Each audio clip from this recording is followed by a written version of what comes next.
I'm Josh. I'm Sawyer. I'm Sydney. And I'm Paul. And today we'll be talking about crafting an equitable carbon pollution tax. All right, so I'm going to start with a really brief overview of Vermont's proposed carbon pollution tax bill H412 as it's currently written. So Vermont's proposed carbon pollution tax is primarily designed to create economic incentives for Vermonters to change behavior by reducing their consumption of fossil fuels that produce greenhouse gases. And this is relevant in the context of Vermont's very ambitious goals that it set for itself in terms of reducing carbon emissions and producing renewable energy. These goals include a 75% reduction by 2050 below 1990 levels of greenhouse gases, as well as a goal of 90% renewable energy also by 2050. It has been suggested that a carbon pollution tax could be an effective way for Vermont to start meeting those goals. The bill would establish a tax that would be assessed on distributors of fossil fuels within the state, and these fuels include gasoline and diesel fuel for vehicles, as well as common home heating fuels. These include fuel oil, propane, and natural gas, among others. The tax would start at $10 per ton of CO2 in the first year, ramping up by $10 per ton each year to a final tax rate of $100 per ton in year 10. So this tax would raise significant revenue, but rather than just adding the money into the state's general budget, the bill would allocate the money to specific areas and specific percentages. So 90% of the money would be slated to be returned to Vermonters in several different forms. These include a reduction in the state sales tax rate, a rebate per employee for businesses, an individual rebate for all Vermonters, as well as an additional rebate for low-income Vermonters. And this last point, the low-income rebate, is the main focus of our project. The remaining 10% of revenue from the bill would be set aside to fund low-income weatherization programs and establish a Vermont Energy Independence Fund, which will support the development and deployment of renewable energy throughout the state. The bill defines low-income people as at or below 200% of the federal poverty line, and this is actually a very significant portion of the state of Vermont. It represents 29% of Vermonters. In the absence of an additional rebate for low-income Vermonters, this population would be disproportionately negatively impacted by the carbon pollution tax because this group spends a higher percentage of their income on energy costs when compared to other income levels. Therefore, the goal of our project was to determine a rebate distribution method and frequency that would work best for the state of Vermont as well as for low-income Vermonters.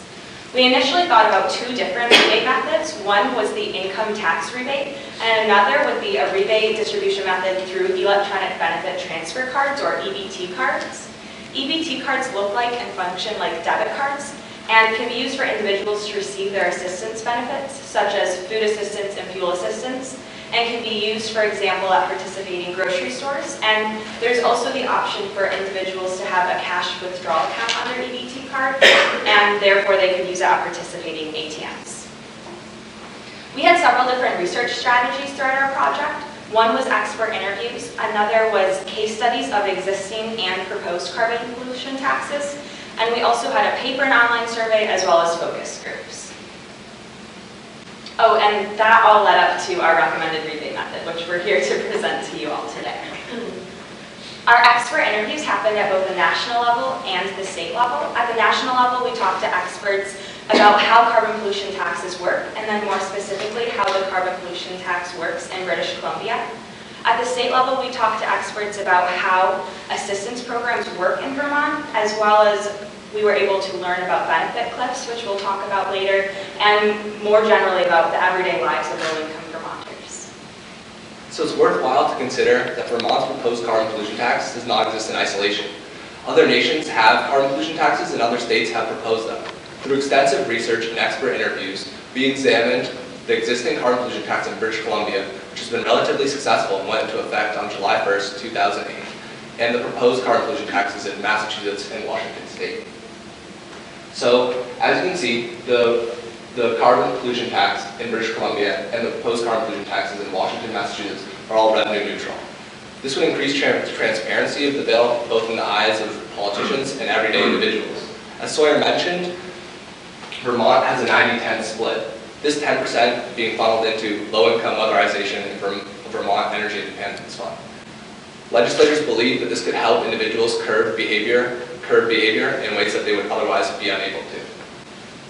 While Vermont has the most ambitious carbon pollution tax of all the ones that we examined. While Washington has a similar rate, plateauing at $100 per ton of carbon dioxide emissions equivalent, it does so over a much more gradual period, 40 years compared to Vermont's 10. Massachusetts and British Columbia plateau at $40 and $30 a ton, respectively.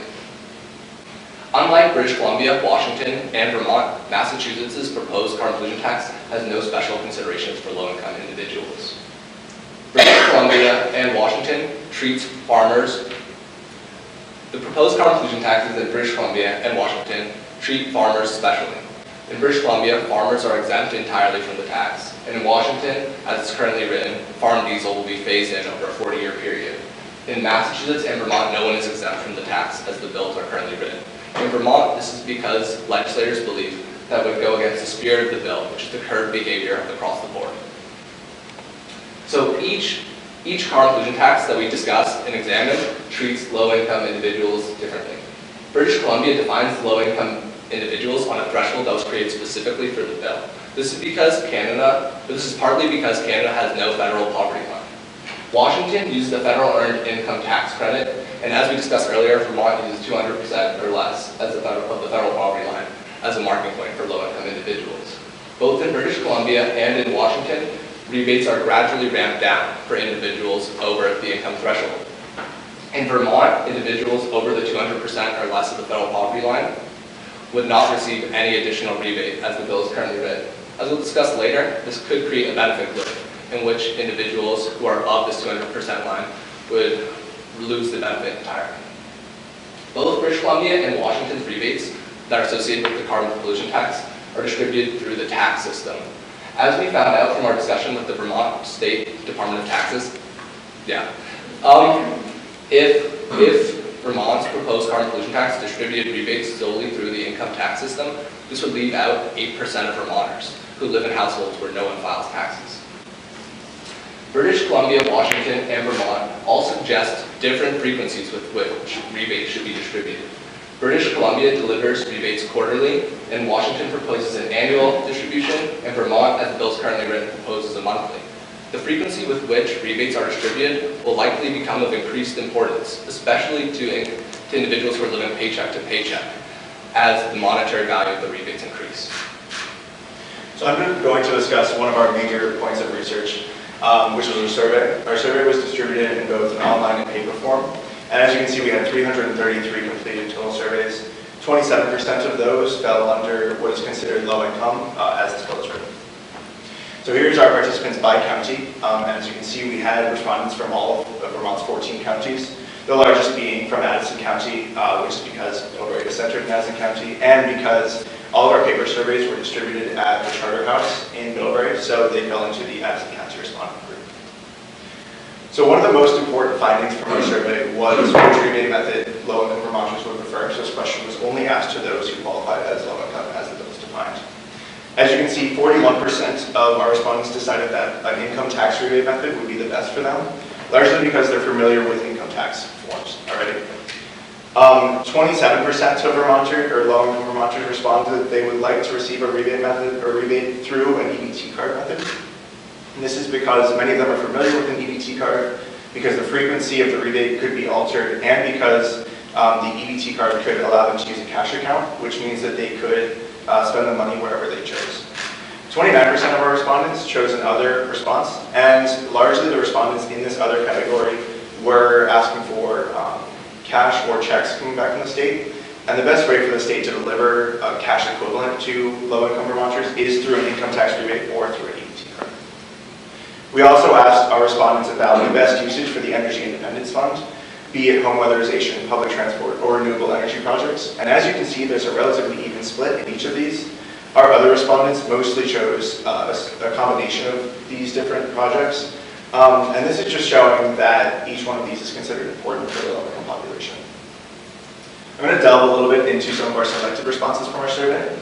So one respondent who was pro-income tax rebate method deemed that this was the most effective method for the state of Vermont because they already send out income tax forms, and many Vermonters are familiar with these forms. Another respondent who was pro-EBT card method said that this was their preferred method because you can change the frequency with which you receive the rebate, so they would be able to receive a rebate monthly, whereas the income tax would come back annually. And this is, as Josh mentioned, really important for people who live paycheck to paycheck. Great. So we also decided that aside from our survey, we found it was very important to talk to low-income Vermonters and explore more what their needs are, especially on a day-to-day basis. So we decided to hold focus groups within Middlebury. We held them at the Charter House, as Paul mentioned earlier. The Charter House provides emergency services to residents of Middlebury. We had approximately 20 people participate in our focus groups.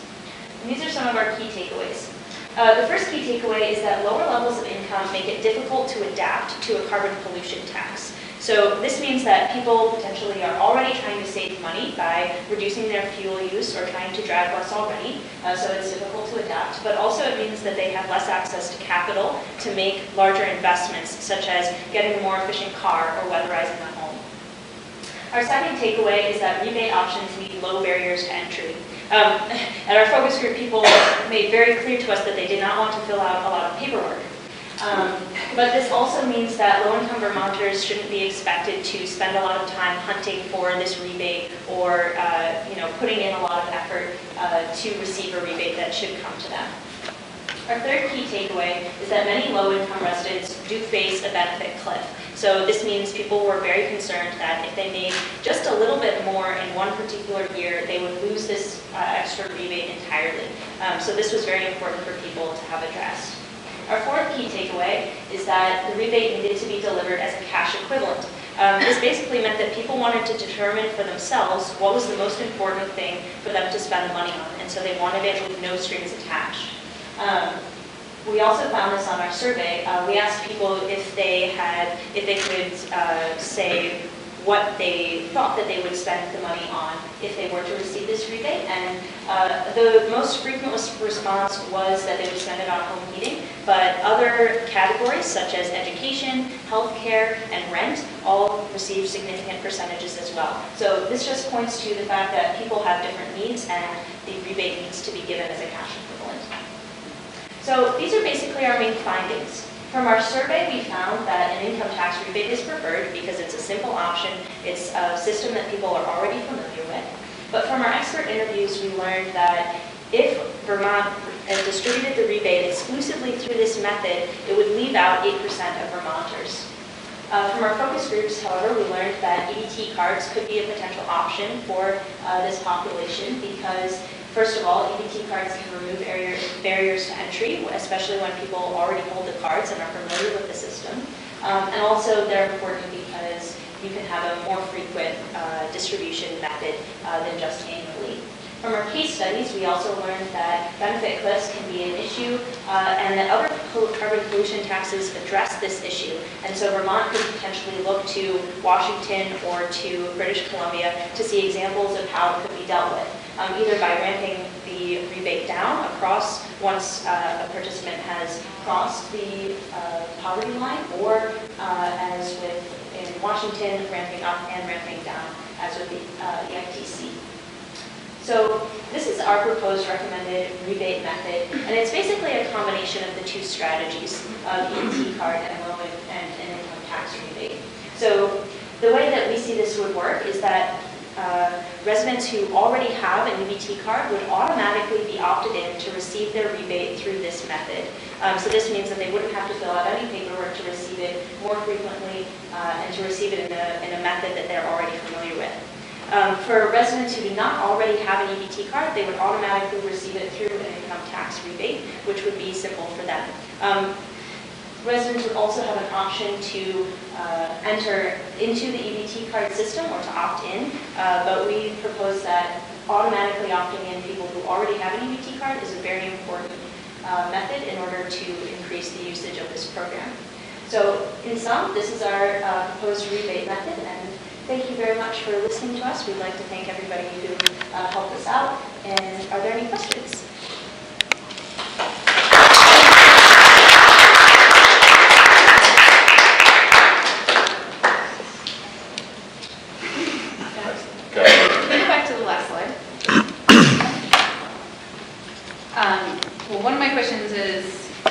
terms of the recommendations, which makes sense. First of all, really great presentation and context and diving into a really important issue, so thank you. And one question I have in terms of those, the 8% who, in households that don't file taxes, does the EBT card solution get at that, or can you harness the EBT card to fill that gap in some way? Did you examine that? Or do you want to? Yeah, let me just ask one follow-up. In particular number that I'm curious about, if you have, is of that 8%, the percentage that already have an EBT card? Mm-hmm. Yeah, we do not have that specific percent, but from talking to individual Vermonters, we learned that individuals, personally we've talked to individuals who have EBT cards but live in households where no one files income taxes. So we wish, Have the anecdotal we wish evidence. we had the stat, but Yeah. we weren't able to find it. Yeah, so it's pretty difficult to do research on that segment of Vermont because they don't file taxes. However, I think in our general report, we've sort of added a recommendation that a special campaign effort would be reached out to these low-income Vermonters who don't file taxes, and that they could join the EBT card method, which then would not require them to file taxes, which they don't do, but to use the EBT card and still receive the rebate. And did you make recommendations about ways to reach them? So again, it's a little difficult to reach people who don't necessarily file taxes and aren't in any government assistance programs right now. One thing, again, anecdotal that we found during our focus groups was that one participant in our focus groups wasn't part of any government programs, and so they didn't have an EBT card, and they also didn't file income taxes. And when they said that, one of the people right next to them was like, "You need to be on assistance programs, or you qualify for food stamps, you should receive an EBT card benefit." And they were willing to help them through that process. So while it's not a great solution, I think Vermont could do a lot to reach out to these individuals, but I think the community is very supportive of itself as well. So I think that would help. And just going down the road, do you have a sense of how people get their information? Obviously, you entered through the charter house with these folks. If you were going to reach out to them, is that through paid media? I'm just curious, do you have a sense, either anecdotally or, I'm looking for all the details.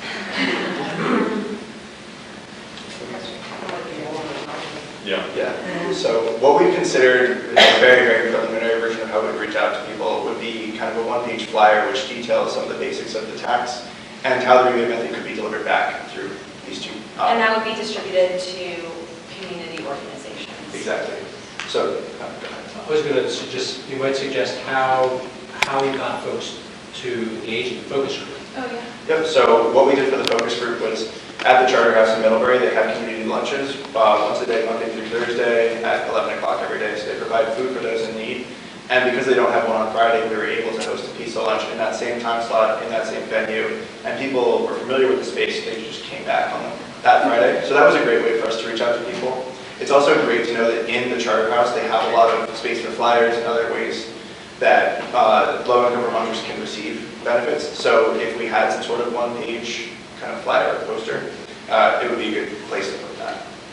And that's one example of several different similar organizations that could benefit from a one-page. Yeah. I think there's a way that actually low-income folks can apply for a rebate through the tax department and not necessarily, make an income and have to file an income tax.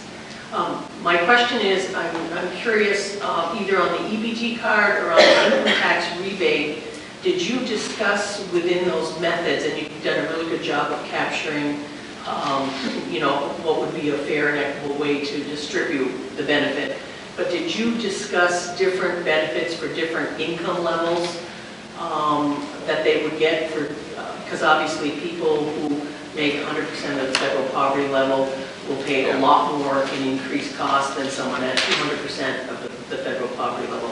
So did you discuss any kind of distribution to take that into consideration?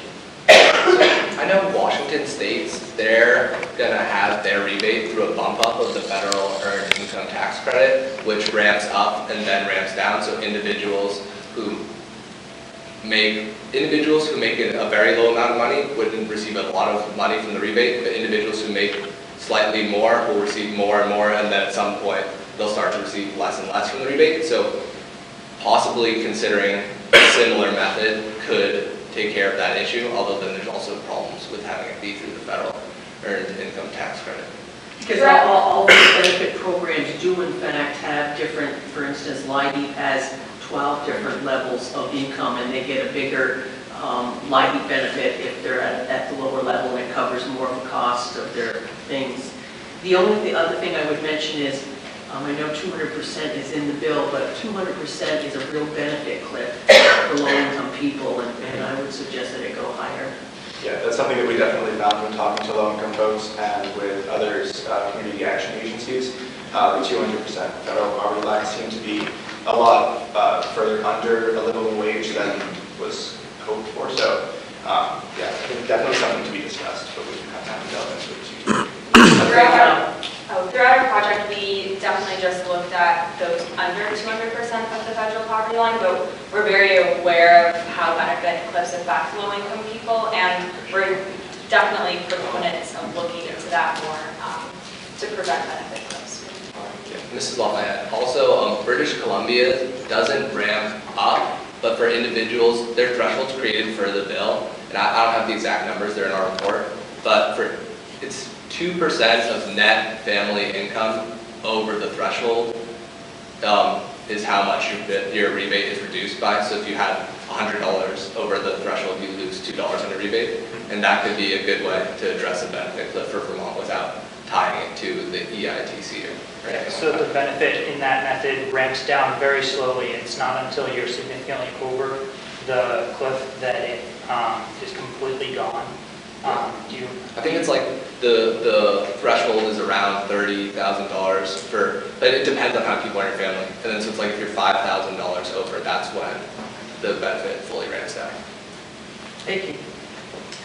I'm curious, when you were talking particularly to low-income people, did you measure or get any sort of anecdotal sense of how they felt about climate change and dealing with this problem?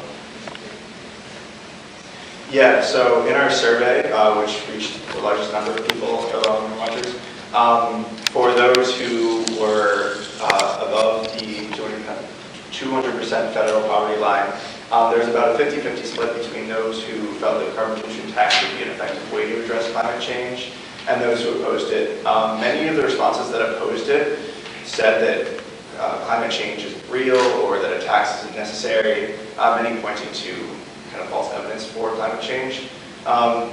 In terms of those we spoke to for the focus groups, many of them were focused on ways like climate change would directly affect them, and the fact that home heating prices would go up, or the amount that is spent on home heating would go up. So that was actually like of high concern for them, which was more than we found with the above federal, the 200% federal poverty line. It's also worth mentioning that there was an action order out from those who oppose the tax to fill out the survey. So Yeah. some of that. Yeah, I can So, maybe. yeah, if you could speak to the survey a little bit more. Sure. So speaking to Amy's point, we did have one conservative group in Vermont pick up our survey. They believed it to be a petition for carbon pollution tax in Vermont, largely because students coming from Middlebury College, and they kind of associated us as being pro-carbon pollution tax. And so what they did is they kind of spread it amongst their networks through Facebook and through other means, and they may have skewed our results in terms of who was pro and who was against the carbon pollution tax. What we did for our survey was we filtered out based on income level for this result and this result. So these only consider low-income Vermonters. And as we went back through the survey responses, many of those who said that they strongly opposed the carbon pollution tax because climate change isn't real didn't fall into that low-income section. So we don't believe that our actual results for the two most important parts of our survey were actually that skewed, but it's important to note that kind of that was a large way that our survey was spread. Just anecdotally also, in our focus groups, we did talk a lot to people, and we were talking about climate change or talking about being environmentally friendly. And yeah, the low-income people that we talked to, a lot of them were very concerned about climate change, but also were very clear that it was difficult to be environmentally friendly as a low-income person. I mean, things are more expensive, and you can't be a part of certain projects because of income barriers. So that was a big thing. Did you talk in the focus group about weatherization and other programs? I'm thinking in particular, were the folks in the book very difficult to, be environmentalists or however you want to phrase it, but they would like to be if they could get some help? Or it was just difficult and that was where conversation stopped?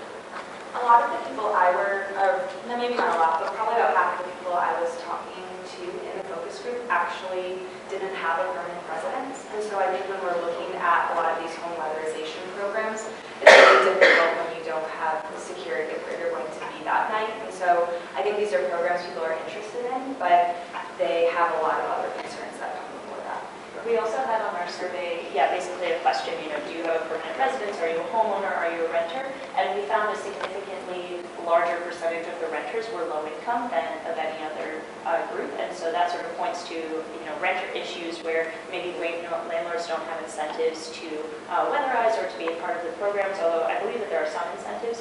We also heard from the focus groups actually that this is maybe a very specific problem, but some landlords were not interested in doing weatherization programs because they weren't up to code. And so they were worried that having government officials come into their house in any capacity that they would, get in trouble basically for not being up to code. So that was a difficult issue. But yes, I think the answer is yes, they were very interested and knew some about the programs. A couple of questions around the 8% of the combo strategy. So did you talk to any of the experts, either in taxes or other places, about this idea of combining, EBT as an option, but then also, having that split? And in particular, how difficult that would be to administer? Did that come up at all? That is something that is very important to us because obviously we want our recommendation to be feasible for the Vermont state government if we believe it works, and we do believe it works best for low-income Vermonters. But it is something that we haven't explored as much as we wish we have, and we know that that's definitely the next step for our results is figuring out how feasible this is. And if you're peeling off, is there a warm trail for someone else to pick up a lead of in terms of anyone to connect with to explore that? In the tax department. Oh, in the tax department amongst those individuals? The very interesting method of, I'll walk you through my process to get to that. So I contacted the Vermont Department of Taxes, and they told me to contact them over Facebook because that was their best way to do it. Yeah, and so two statisticians who work for the Vermont Department of Taxes, they were like really in depth, as you can imagine statisticians who work for the Vermont Department of Taxes would be, and asking me all of these questions that I had to do additional research on, and then they gave me the numbers and the stat of 8%. And so I guess you could continue to contact them because I know they didn't initially have that 8% number. Two women had named Rebecca and Lynette K, because it's Facebook, and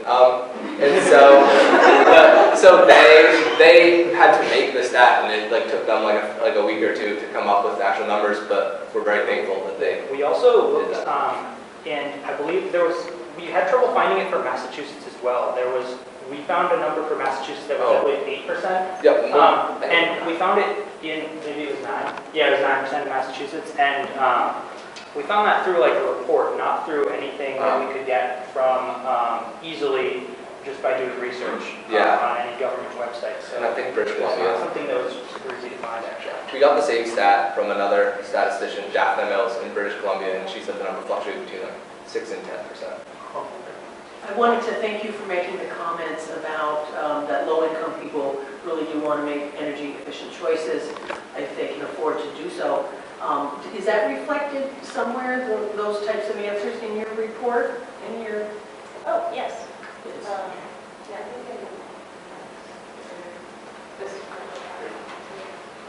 Yeah. So, I'll talk this a little bit. So, I think that was largely reflected in that all the respondents, like, they chose either one or other, and I think it's most reflected in the responses that we got for this other category. No one said that these were unimportant programs.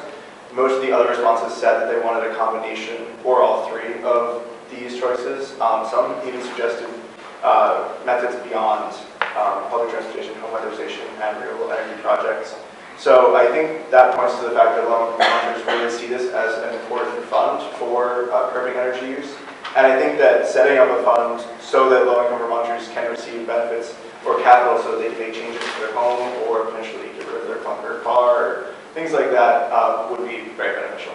Yeah, one program that was mentioned a bunch in our focus group was buying into community solar. So that was something that was really of interest. And also we had a lot of, we asked, I believe there was a question after this that was pre-response that was, why did you choose the method that you chose? And we had a lot of answers that sort of were talking about, you know, the importance of doing this and how much they wanted to be involved. So Yeah. those are both sources we were drawing from. Yeah. Just for time's sake and making sure that we get to